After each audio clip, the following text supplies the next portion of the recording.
En principio, buenas tardes. Bueno, en principio, buenas tardes. Espero que estén bien. Hoy nos toca ver el periodo de 1930-1966. ¿Sí? Yo voy a dar el periodo 1930-1955. ¿Sí? Bueno, en principio vamos a hacer una especie de muy pequeño repaso de la clase pasada, para retomar el hilo. ¿Sí? Habían visto con Inés y con Florencia que en la década del 80, bueno, se había producido una pérdida de la hegemonía eclesiástica, ¿sí? Producto del Estado, de la conformación del Estado moderno, oligárquico, que entra en conflicto con la Iglesia Católica, ¿no? Y lo que se pone ahí en conflicto es la pérdida de esa hegemonía de la Iglesia sobre el Estado, ¿no? Que venía ejerciendo durante años, incluso durante los años de Colonia, ¿no? Con el tema y la doctrina de las dos espadas, ¿sí? Entonces, con la Revolución Moderna, que se inicia en el siglo XVI, se denomina lo que fue y lo que vieron con Ezequiel la conquista de América, ¿sí? Y ahí es el Estado que se hizo cargo de las tareas que hasta hace entonces se desarrollaba la Iglesia, ¿sí? Como la justicia, la educación, ¿sí? El registro de las personas, nacimiento, matrimonios, cementerios, derecho de herencia. Ahí, Inés, ¿me pasás las diapositivas? ¿Pasó? ¿Me pasás? No sé si pasa. Una más. Una. ¿Ahí? No, todavía no. Con el... No avanza, espera que con la entonces... flechita. espera que voy a ver... voy a ver si cambio la vista, a ver si... Ahora no sé de dónde se cambia la vista. Bueno, Si no, seguí. Ahí va. Ahí pasó. Sí, perfecto. Bueno. Entonces, lo que estuvieron viendo es que con la cristiandad entra en crisis, se produce la crisis de la cristiandad en la Edad Media, ¿sí? Porque siempre lo que estuvo es en manos de la Iglesia, precisamente, esta cuestión del control de...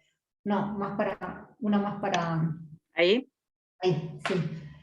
Entonces, a fines de los 80, con el triunfo, diríamos, de la Cámara de Diputados y senadores de la oposición laicista, ahí es cuando la educación religiosa solo va a poder ser dada en las escuelas públicas, ¿sí?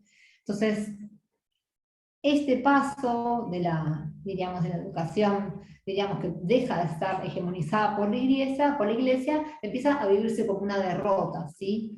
Entonces, es una de las derrotas más importantes de lo que se le llama la iglesia de la cristiandad, ¿sí? Junto con la pérdida de esta cuestión del registro de las personas, ¿no? Del matrimonio civil, porque va perdiendo precisamente entonces la hegemonía sobre el Estado. Sí, una más. Entonces, desde 1930 a 1966, Rubén propone hacer una periodización a la que le llama la nueva cristiandad de la clase dominante, ¿sí? Es un periodo que retoma de una hipótesis de Jacques Maritain, que significa una nueva etapa donde la jerarquía de la Iglesia se propone el proyecto de reconquistar el espacio perdido en la sociedad civil, ¿no? Mediante la formación de las instituciones católicas, que vamos a ir viendo, ¿sí? ¿Qué quiere decir esto? Que se propone cristianizar la sociedad, que ya el liberalismo había descristianizado con el avance del laicismo liberal, ¿sí? La siguiente, por favor. Entonces, la Iglesia, en esa tarea de cristianizar la sociedad, ¿cómo lo va a hacer? A través de la influencia en los centros de estudiantes universitarios, en la asistencia espiritual en las Fuerzas Armadas, creando la Juventud Obrera Católica para sacarla de lo que eran las guerras de comunismo que se empezaba a producir con con el foco, diríamos, de inmigración que se produce en la Primera Guerra Mundial, en 1914, con toda la inmigración y lo que son las ideas comunistas, socialistas y anarquistas. Sí, la siguiente, por favor.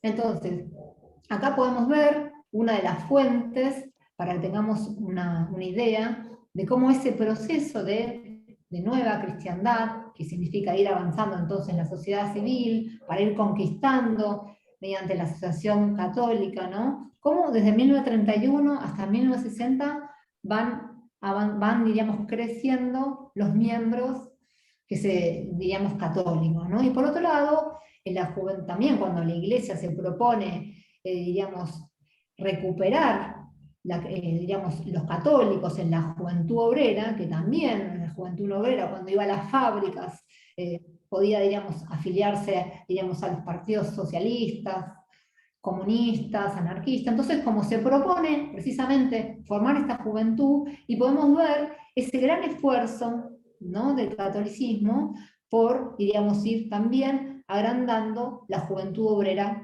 diríamos, católica, ¿no? O sea, desde 1931 a 1950, ¿sí?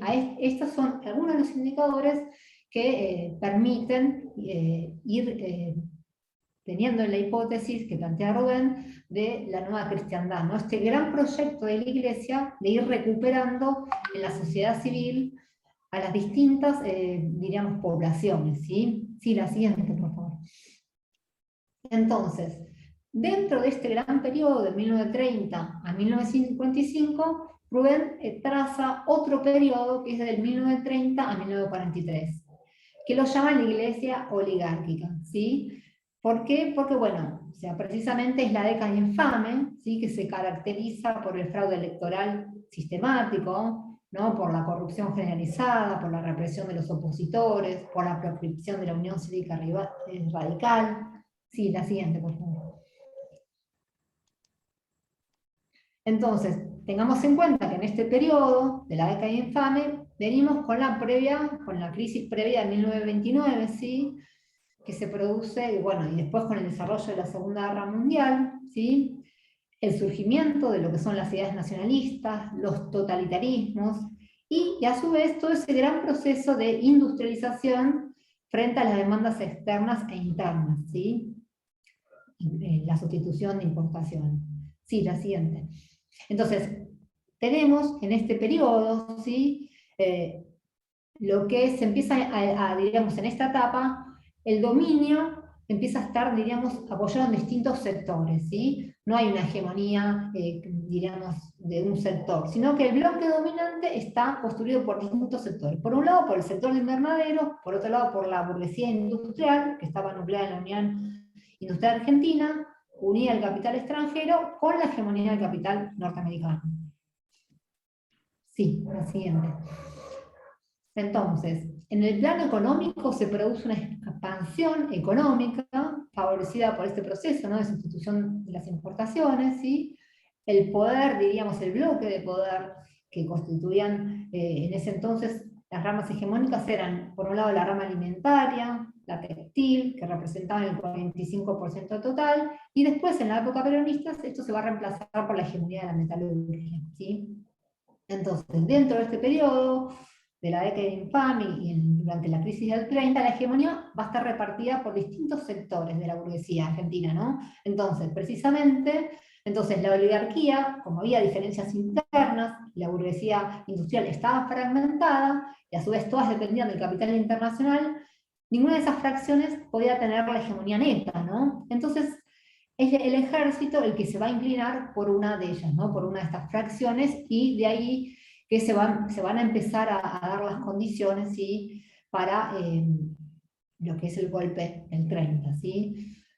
En este sentido tenemos un modo de producción que es excluyente, que es fraudulenta, por eso se lo llama también infame, ¿no?, porque cada proceso de eleccionario se hace mediante fraude, ¿no? Y a su vez también, obviamente, con una fuerte política represiva, ¿sí? Desde el punto de vista político, esta ruptura del sistema constitucional, que ya se inicia en 1853 y se estabiliza a partir de 1862, ahora vuelve en esta década diríamos, a caracterizarse por lo fraudulento de las elecciones y los golpes, ¿no? Entonces, la misma clase obrera va a recaer, obviamente, en este modo de producción que es excluyente y que va acompañada de represión. Es la clase obrera la que recae en la crisis, ¿no? Y aumentan por consiguiente el número de huelgas. Sí, la siguiente, por favor.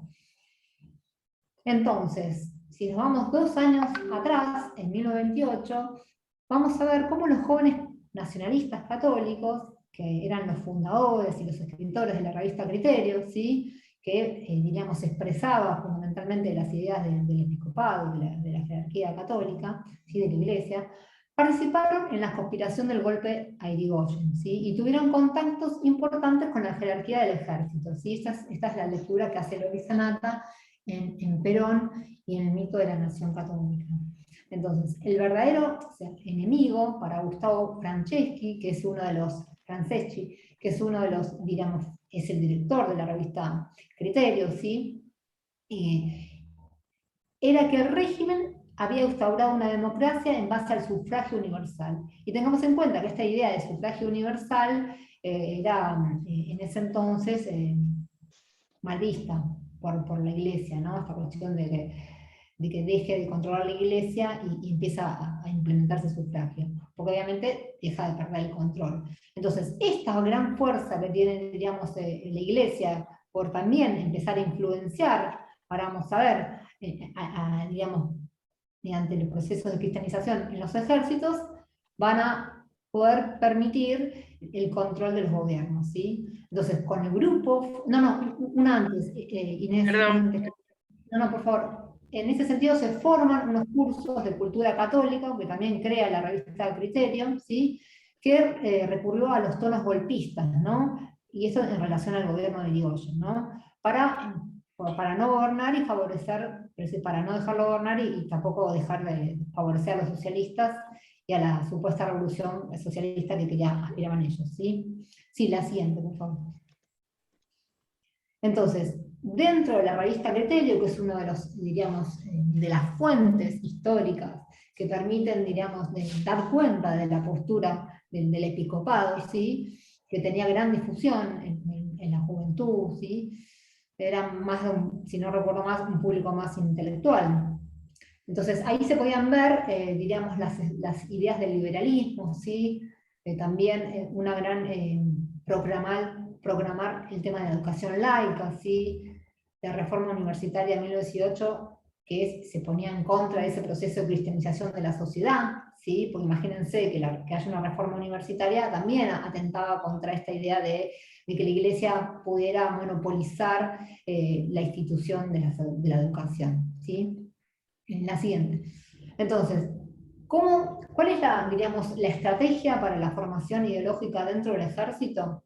Bueno, hay distintas, todas las corrientes del movimiento católico partieron obviamente a la conquista de ese ejército, ¿no? Entonces, ese encuentro que se produce entre la Iglesia y el ejército se basa precisamente contra un enemigo común que era el socialismo, ¿sí? Al cual se lo construía, se lo etiquetaba como actor disolvente, antipatriótico, ¿sí? El chivo expiatorio de la sociedad. Entonces, la prioridad de la Iglesia, precisamente por su ateísmo y por su carácter revolucionario, que atentaba contra, diríamos, toda la estructura que defendía la Iglesia católica. Entonces, la prioridad de la Iglesia fue que se reconociera entonces un derecho de tutela sobre la nación y precisamente recristianizar esto a la sociedad de forma progresiva. Sí, la siguiente. Entonces, ¿quiénes son los personajes claves de la Iglesia y los órganos de difusión, precisamente en la revista Criterio? Bueno, por un lado Julio Memmiel, que es uno de los fundadores de la Acción Católica, ¿sí? Consideraba, y también gran influyente en muchas de las notas de la revista Criterio, consideraba que las espadas de los militares que representaban al Estado tuvieron que venir a defender a la nación de los demanes del pueblo, ¿sí? En ese sentido, bueno, creía que el ejército era el que iba a restaurar el Estado cristiano, ¿sí? Y para él el pueblo era la plebe y debía ocupar su lugar. Es decir, cómo se le iba a ocurrir al pueblo querer cuestionar su lugar en la sociedad y querer revolucionarla, ¿no? Entonces, en esta misma línea, Gustavo Franceschi consideraba que el ejército había dado voz al pueblo derrocando a Irigoyen, ¿sí? Y su estrategia política era que el ejército sea la garantía de la nacionalidad contra esos enemigos internos y externos, que eran obviamente el socialismo, comunismo y anarquismo. Entonces, Perdón. sí. ¿Estas dos personas eran sacerdotes o eran Julio Memmiel y Franceschi? Bueno, por un lado, Gustavo Franceschi es un sacerdote, es periodista, es francés y se radica en Argentina, y se construye como un cuadro político dentro de lo que es la Acción Católica, y por otro lado después va a fundar lo que es el Partido Demócrata Cristiano, ¿sí? Y Membiel es uno de los... Sí, sí, Membiel después va a ser obispo, así que me parece que claro. es el mismo, ¿no? Es un sacerdote. Sí, sí, es un sacerdote, exacto, que también va a formar está en esta cuestión de estudiar y de No formar recuerdo si Membiel era francés y... No, ¿no? Gustavo Franceschi. Gustavo Franceschi. Y también es fundador de la creación de la Acción Católica, Membiel. Argentina, ¿no? Exacto, Argentina. Sí, la Vamos al otro. siguiente. Ahí está. Gracias. Entonces, dentro de este proceso de ganar el Estado, de ganar el ejército, ¿sí? Hay otro personaje que es Copelo, ¿sí? Que desde el 27 es vicario general del ejército y se asimila al cargo de grado de coronel hasta el 33, ¿sí? Este personaje es central en lo que es la formación ideológica de los oficiales, ¿sí? Porque precisamente, diríamos, van acercando a la Iglesia a esas instituciones armadas y por consiguiente a controlar y volver a recuperar ese poder que había perdido, ¿sí? Que venían perdiendo. Entonces, en este proceso, diríamos, de retomar ese proyecto de cristianizar a la sociedad, el ejército es central. Entonces, desde 1928, Copelo fue vicario general del arzobispado de la capital, ¿sí? Gobierna la Iglesia, porque justo tuvo un problema de salud el monseñor Botaro, ¿sí? Y eso coincide con diríamos, con la gestación de una coalición anti-irigoyenista. Sí, irigoyenista con mayúscula. Sí, bueno, dentro de este periodo, el 6 de septiembre de 1930, bueno, Uriburu establece el régimen represivo, ¿sí? Ahí, bueno, se lo detiene a Hipólito Yrigoyen, se establece la dictadura militar con las ideas del nacionalismo, ¿sí? Bueno, se empieza a utilizar sistemáticamente la tortura contra los opositores, ¿sí? Y se crea la sección especial de la Policía Federal con ese fin. Vuelven la censura a los diarios, intervienen las universidades anulando el régimen de autonomía y de cogobierno y que había establecido la reforma universitaria. Sí, la siguiente, Inés. Gracias. Entonces, dentro de este proceso, la Iglesia se preocupa por conservar el orden y reforzar las estructuras organizativas del catolicismo, ¿sí? Entonces, que eran radicalmente nacionalistas, ¿sí? Se pronuncia entonces contra el liberalismo, el socialismo, bueno, las ideologías importadas del enemigo nacional. La siguiente. Y festeja el triunfo de la Revolución de Septiembre, ¿sí? Que comienza ahí todo lo que es Rubén llama un endémico militarismo, ¿sí? En ese sentido, la Iglesia privilegia a las Fuerzas Armadas como vehículo de la recristianización del nacional, ¿sí? Y en ese proceso de restauración cristiana se va a enfrentar con los principios liberales y socialistas, ¿sí? De ahí que el ejército va a ser el principal aliado de ese revanchismo antiliberal. Entonces se desata esa batalla, ay, discúlpame, todavía justo no pasé, Inés. Se desata esa batalla por el catolicismo nacional y para Loris Anata se funda lo que es el mito del ejército, ¿no? Como custodia de ese catolicismo.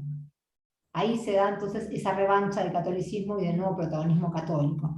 Sí, ahí sí, me siento.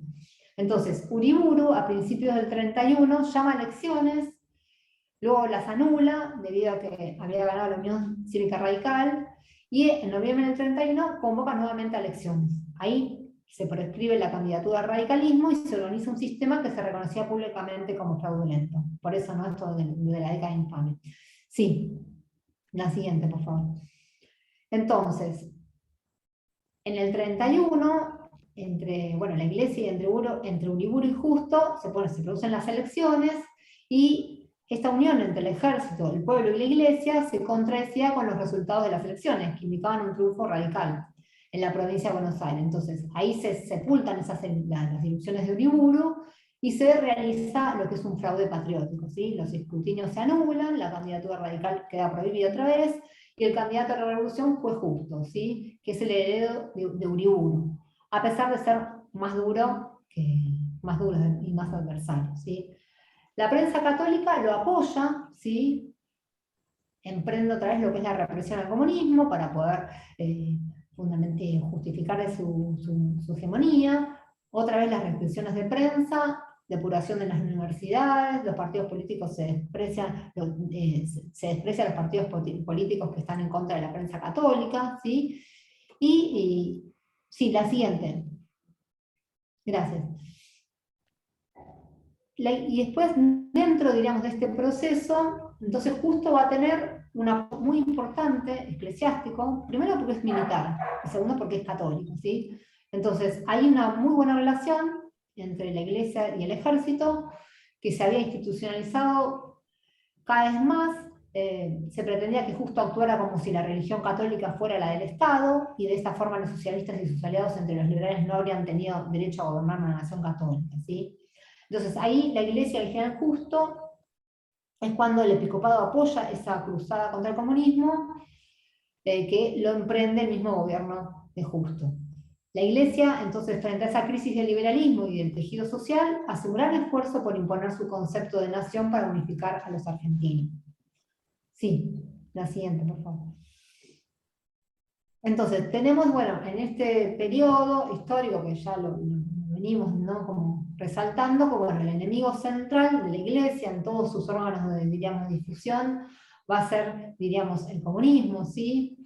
Precisamente en ese, porque es el actor que impide ese proceso de recristianizar el país, ¿sí? Y porque lo constituyen, lo etiquetan como responsable de haber llevado sus extremas consecuencias del proceso de la Reforma Protestante, y después continuó con la Revolución Francesa y la instauración del ateísmo en el Estado, ¿sí? Entonces, estos son como los enemigos centrales de la nación católica. Por eso se lo trata de fagocitar y de exorcizarlo. Entonces, después hay otros actores que se estigmatizan, ¿sí?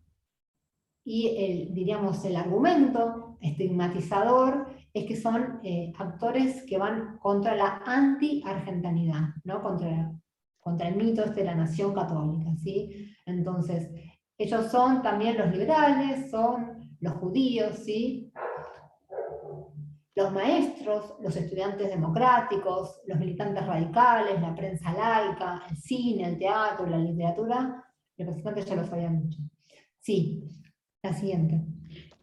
Podemos cortar acá porque se está por cortar el Zoom. Así no Perfecto. interrumpimos. Entonces, sí, cortamos y nos volvemos a conectar con el mismo link. Buenísimo.